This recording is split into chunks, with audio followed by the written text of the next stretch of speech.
So the cost of becoming CaseOh. For whatever reason, the internet loves the spectacle. The bigger it is, the louder it is. The more expensive it looks, the better it performs. Look at the top of Twitch right now. It's flooded with million-dollar mansions, celebrity subathons, streamers buying their 10th dream car. Everything seems to be built around the question. I don't watch iShowSpeed. I've just seen clips of iShowSpeed. But as I decided to, I think it was Monday or Wednesday, I clicked on iShowSpeed's stream, and he's currently touring like all of Puerto Rico. And the content in that stream was so insane. He's literally going from one cool thing to the next, and he's walking around like the main character. Like, you know the memes like, oh, bro thinks he's the main character? iShowSpeed is the main character. And everybody wants to be his friend, and everybody wants to show off the coolest things to him. And he basically just goes and does like 100 different super interesting, super engaging things back to back. He's going to like seasoned barbecue beef. Then he goes and does a backflip into a pool of like several different people that are partying. And then he goes and does shadow boxing with a professional boxer in Puerto Rico. And he's just bouncing from one thing to the next. It's like he's playing a video game in real life. It's crazy. And I'm just thinking to myself, I'm like, how does anybody compete with this? And then there's this guy. CaseOh is interesting because on paper, he's doing almost everything wrong. Despite doing the opposite of what the internet tells creators they're supposed to do, he's still one of the biggest streamers on the planet. How does that happen? The honest answer, you know, okay, I haven't pre-watched this. I don't think anyone would disagree with the fact that like people poking fun at his weight is part of the reason why he blew up, because there's so many clips of those. But if I had to guess, it's how he responds to them. Like, he does yell at the messages and pretend like he's mad, but then he says, like, in interviews, he's like, I encourage people to do that, but he basically says it just makes for really good content. He doesn't get offended. He doesn't get angry at the comments. He gets playfully angry and playfully offended for the sake of entertainment. And because he's such a good sport about that, I think is what really blew up his channel. And now he almost has like I don't want to say a cult-like following because that's not accurate. You can not like his content, but nobody hates him. Because he's such a good sport about everything. He is a master at streaming. He's a master at entertaining. And to be honest, as I'm sure you guys, this is going to surprise no one, but right around my Undertale videos and my Undertale days was when I was really heavily inspired by CaseOh. So the big flamboyant, loud reactions that I had that everyone liked, or 1.9 million people watched of my Undertale video, were heavily inspired by CaseOh. Case Baker grew up in rural Arkansas. His hometown has a population just over 1,500. It's the kind of place where a new Walmart makes the front page, and where the churches outnumber My hometown was 1900. the stoplights. Towns like that don't have a lot going on. So, as a quiet kid, Case did what quiet kids in quiet towns have always done. He disappeared into a screen. In this case, a PlayStation. Call of Duty on repeat. And when YouTube started blowing up in the early 2010s, he was right there watching Nadeshot and the Optic guys build something that didn't exist a decade earlier. He watched gaming turn from a thing you did after school into an actual career.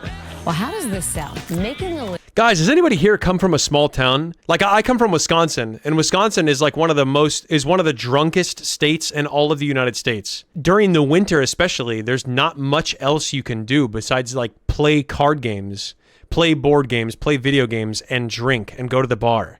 That's pretty much it. But if you come from a small town, that was like my entire childhood was just bouncing game to game to game and playing games with my friends. The majority of my friends came from, do we play the same video games? And if the answer was yes, we probably became friends. Now, streaming is one of the most competitive jobs on the planet. And if you're like Case, trying to pursue it full time, you need to understand, there's levels to this. Oh, please tell me. Please enlighten me. I'd love to hear this. When I listen to CaseOh talk about, because I've seen different interviews of CaseOh talking about his mom. He basically says his mom is like his #1 fan. His mom was the one that inspired him to start streaming again. His mom was the one that supported him. And same with his dad.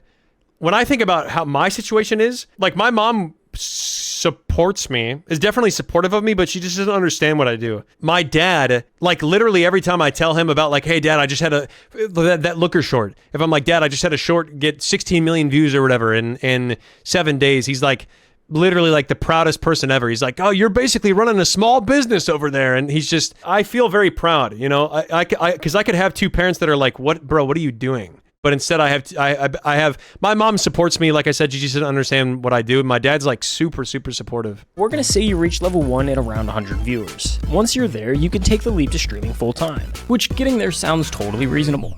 That's not true. That's not true, bro. You could go full time with 3 viewers. You could go full time with 0 viewers. You don't reach level 1 when you have 100 viewers. Once you reach a point to where you can talk in front of a camera, regardless of if there are people there or not, you can make a living off of this. I mean, how many times do I have to say this? My Silksong streams in the beginning had 15 average viewers.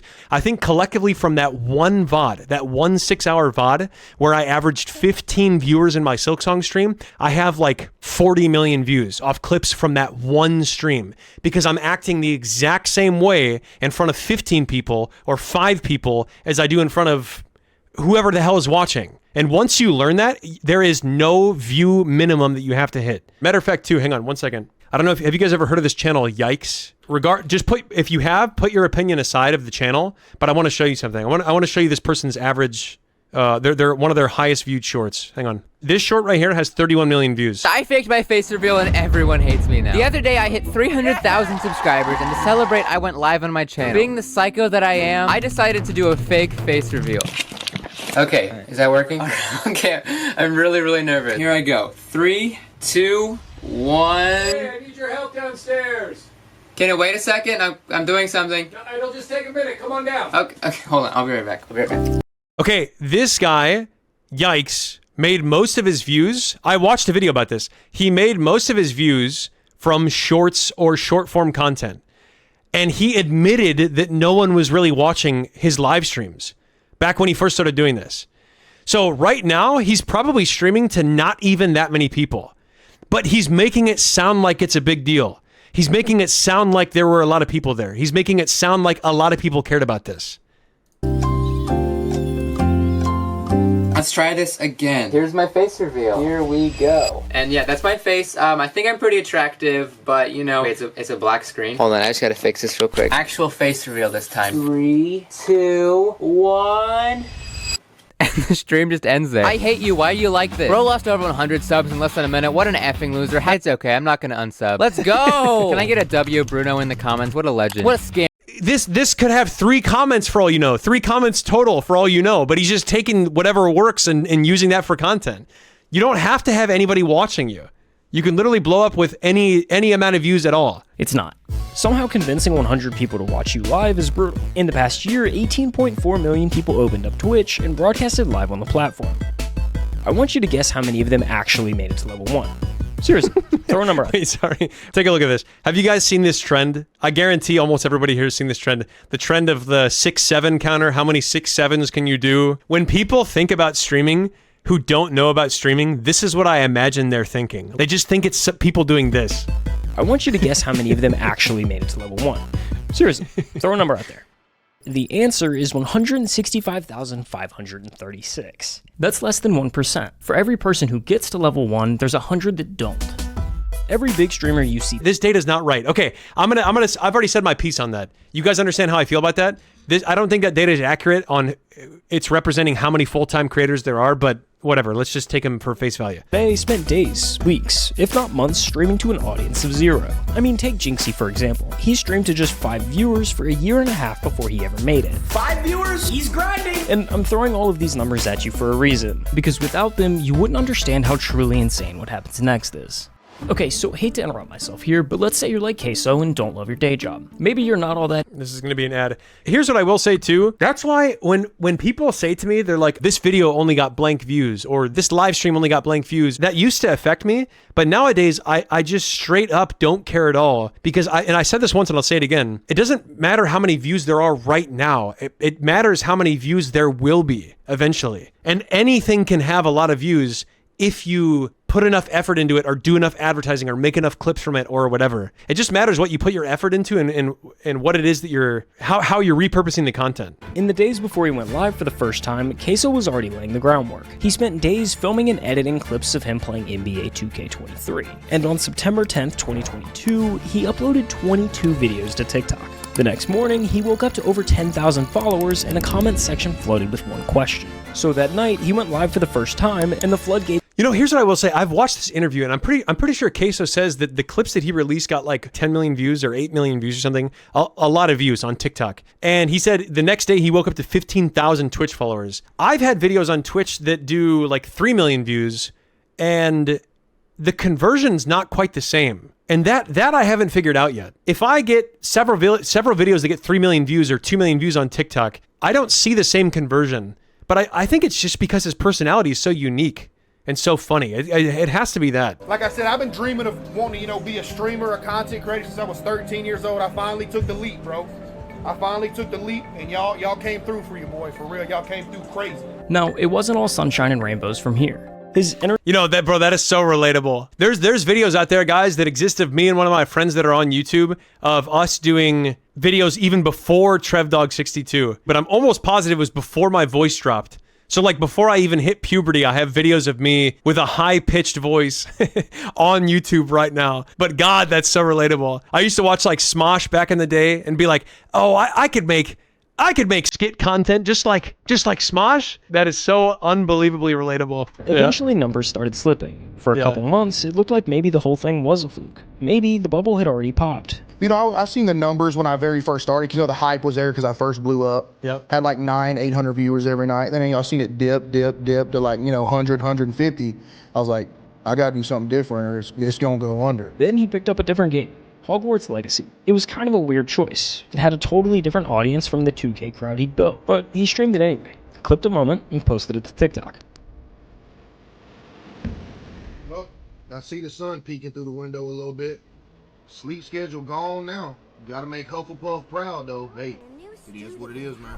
That one video alone pulled in over 18 million views. Just like that, he's back. Viewership climbs to 600, keeps climbing, month after month. Every week, another clip going viral. Another wave of new viewers funneling straight to the stream.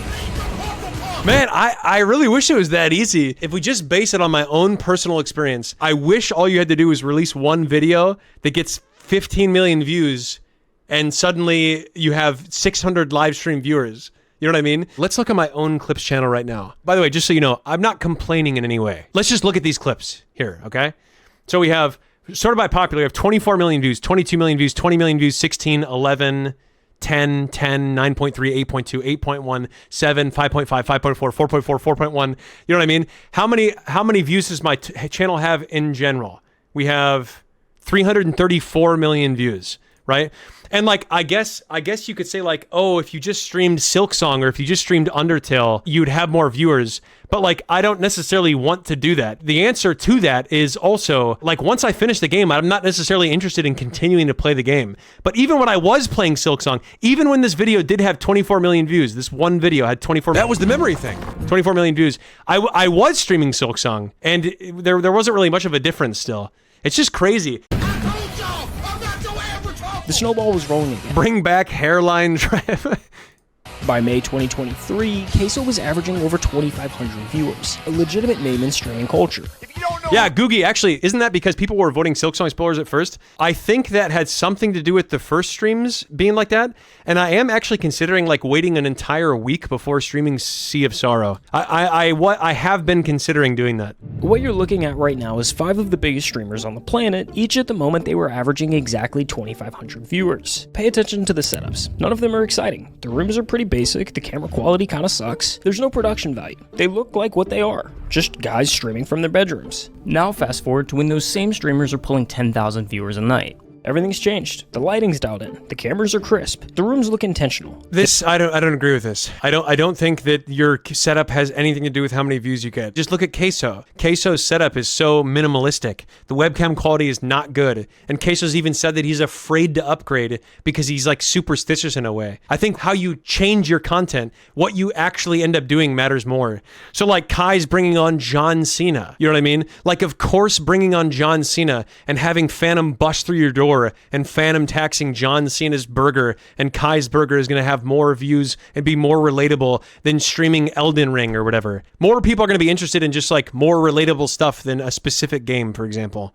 The setup is just the start. Next comes the move to LA. Buy the mansion, drop the I just bought my dream car video. Hire a dozen editors to pump out clips around the clock. By the time you're clearing 50,000 viewers, it turns into an optimization race. Every stream, every upload, every second of— Bro, personally, I think it's the dumbest shit ever. With an occupation where you could be making, let's say $10,000 one month and literally the next month $1,000 or $800 if you just stop working. It is the dumbest shit ever to go from that and then just go buy a supercar. Hiring a bunch of editors, I think, is smart. Ninja, Fortnite with Drake, Hayden Ross, the Donald Trump interview, Kai Cenat, the LeBron stream that pulled over 1 million concurrent viewers. That's the blueprint. I'm not necessarily saying it's bulletproof or guaranteed, but it's the safe. Oh, why do I not just get LeBron James on my stream and interview Donald Trump? Not much has changed. I mean, sure, he did buy a new house, but he moved from a trap house to a trailer just across town. Either way, at the end of the day, his computer monitor is still being held up with a vacuum cleaner. If I don't have the vacuum cleaner holding up the back of the monitor, it'll fall over. And then back here are my PCs. You can tell they're being held up by books as well. And the camera quality seems to somehow have gotten worse. Chat, my stream quality is actually so crispy. It looks like it's in 4K. Since Hogwarts, he's continued to stream 4 to 6 nights a week. Oh man, guys, here's the thing is like doing it CaseOh's way is the way that just like that everybody wants to do. I'm sure some people wanted to play Among Us for a little bit, but nobody wanted to play Among Us for as long as they did. Like nobody wants to ride the coattails of anyone or have a certain guest on that blows you up. Like everyone just wants to authentically do whatever they want and then blow up that way. And CaseOh just does it, you know? Like my mind is weird. Like in my mind, I still don't have the thought of like, I still made it. Yeah. Because in my mind, I feel like if I have that thought and tell myself that I made it, you don't want to get like lazy. It's going to go downhill. Yeah. You know what I mean? By every metric the industry actually uses, CaseOh is underperforming. He's leaving growth on the table. Actually, just to be fully transparent with you guys, I told myself 3 years ago, I said, whenever I can consistently make about 5K per month, that's when I know, like, that's when I'll be happy. And the past 4 months, I've made 5K per month. And yet I'm still sitting here going, bro, what can I do? What else can I do?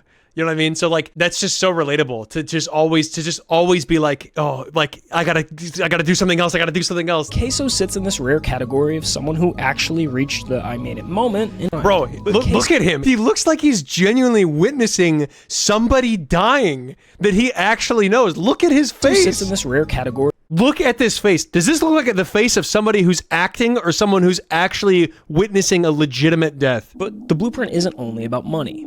The other half of the blueprint is relevancy.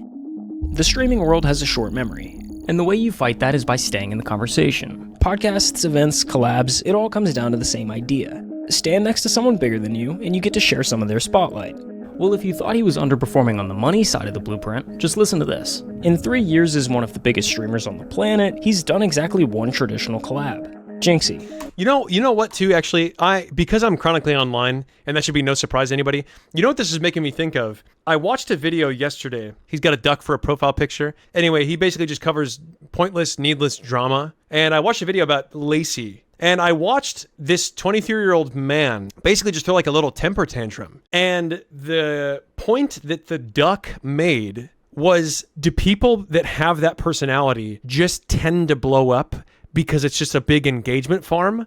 Or does blowing up turn you into that person? I was sitting there thinking, if I had to make a conclusive statement, I think it would be those people tend to blow up because it's just such good engagement farm and it sparks so much debate. But that's engagement.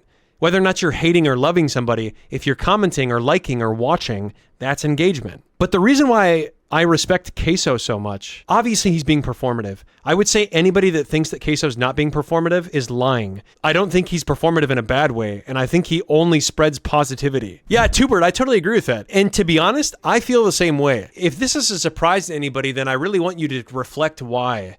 But obviously on those Undertale streams, I was being performative to some degree, but I was doing it because it was fun. But what I'm starting to realize is that the crowd that attracts, I think, only wants to see that high energy content. Sometimes I may want to do that, honestly, but sometimes I don't. And so I'm trying to kind of force myself to just be more me and less performative me, at least for the time being. CaseOh does not seem like when he's getting into the game and screaming and stuff, he's not doing it for the views. He's doing it because he thinks it's fun. I don't think playing things up is ever a bad thing. People do it all the time IRL socially. I agree with that. There's two things I want to say. Number one, I think most people will change even slightly how they act in one friend group or around one friend than how they act around another. So for example, you're not going to act the same way in front of your mom that you do in front of your best friend. That's kind of an extreme example, but you get the point. The second thing I want to say is that I think when people act performative when they IRL stream is the reason why a lot of people hate IRL streamers. I think there's a place to do it, and if you're doing it from the own comfort of your home and you're playing a horror game by yourself in front of a camera and it's just you in your room, totally fine. Do whatever you want.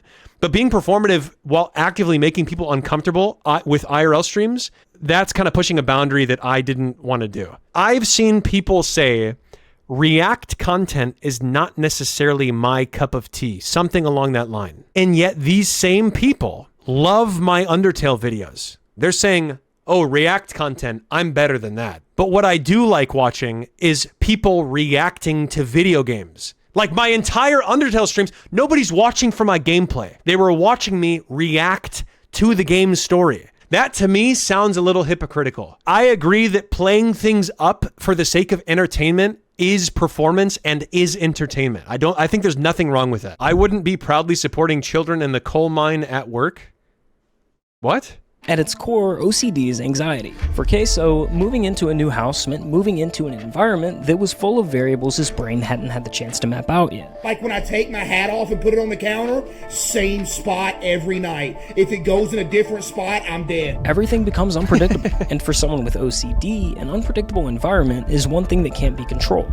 I would say I probably have a certain amount of OCD because I'm definitely a clean freak and I wash my hands like 25 times a day. But I don't necessarily have to have, well, actually I do kind of have to, wait a minute. I think I actually do have to have things in the exact same spot all the time. If somebody moves my buffalo sauce in the fridge from one location on the shelf to another, I lose my fucking mind. I think if somebody moves something without telling me, that's when I'm like, who the hell? But that need for predictability doesn't stay contained to his house. It follows him everywhere. I went out in public 3 times. Bro, in a do you row. know how CaseOh does, hang on. You know how CaseOh does that? He doesn't just have his camera like this. When he switches to the scene, he does this. Hang on, 2 seconds.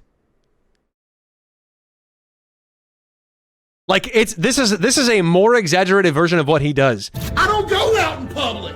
I don't. Never. When he's at home, it's easier to manage because, well, he's in his own house. But in public, there's no way to make the unknown stop. It's not only on... You know, okay. I used to be a huge extrovert when I was a kid. And then sometime around middle school, I swapped from being extroverted to a mixture between introverted and extroverted with probably leaning towards introverted. And I don't know why. And then by the time I became an adult, I became almost entirely introverted. Like I would hate going out in public, or I would much rather prefer just staying home and playing games than doing anything out in public. So what I'm about to say is not for people that are introverted and don't want to change it. Because if you're introverted and happy, then more power to you. But if you're like me, where you've noticed that you became introverted over a period of time, and yet you craved how it was when you were extroverted, just say yes to more stuff. Just go do more stuff and go talk with people. The more you do that, the more you realize everything you're scared of is not actually there. And just getting comfortable in the uncomfortableness has been one of the best things that I've done recently. Trust me, I recognize it's way easier said than done. Even now, if there's 3 things that I want to go to, I'll probably go to like 1 out of 3 of them. So I know that it's difficult, but it is possible. You would have a better chance of actually winning the Powerball lottery than ever seeing me in public. That's how rare it is. No joke. The blueprint says the path forward revolves around a constant state of evolution. The more you change, the newer things are, the more excited people are to watch. But for CaseOh, that path has never really been accessible the same way it is for everyone else. And yet, here he is. You're literally almost 1,000 away from 10 million. Say it ain't so. This is a moment in history. Bro, look at that growth. Look at that growth. Holy shit. That's just a nice, steady, straight line. No, this is a moment in history. Behind everything, the awards, the numbers, the journey from a rice mill to the number 3 spot on Twitch, almost nothing has actually changed. You definitely gonna do this full time? Hey, I hope so, see. On Twitch, almost nothing is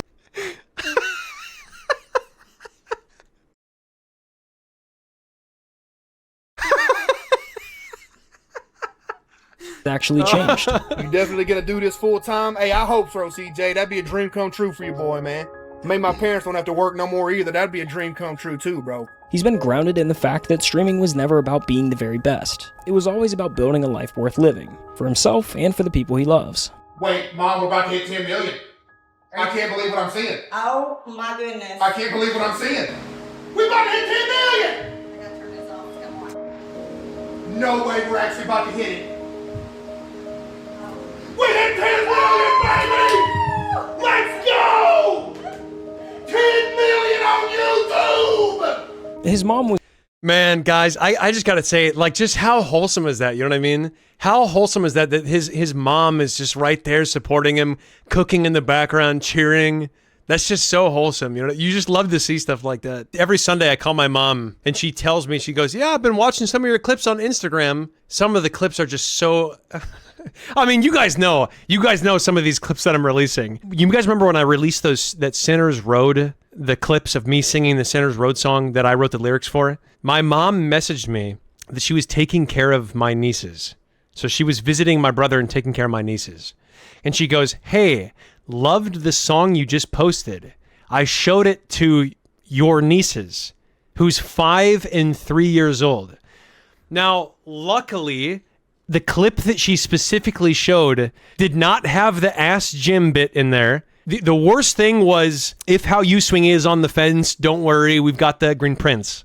That's the quote unquote worst line, right? When she told me that, I'm like, Mom, please don't show my nieces any content that I make, please, ever again. If you ask Case, that's the whole story right there. In a world where overnight success has a way of quietly hollowing people out, CaseOh never let any of it change him. The only thing I want to be is a place for people to go for 4 hours a night, forget about life, crack some jokes, have a good time, and just chill out. And that's why this story isn't over. CaseOh has already crossed the line that mattered the most. He turned his dream into real life. He helped his family stop working. He became the place he always wanted to be for others. So whatever happens next is just the icing on the cake.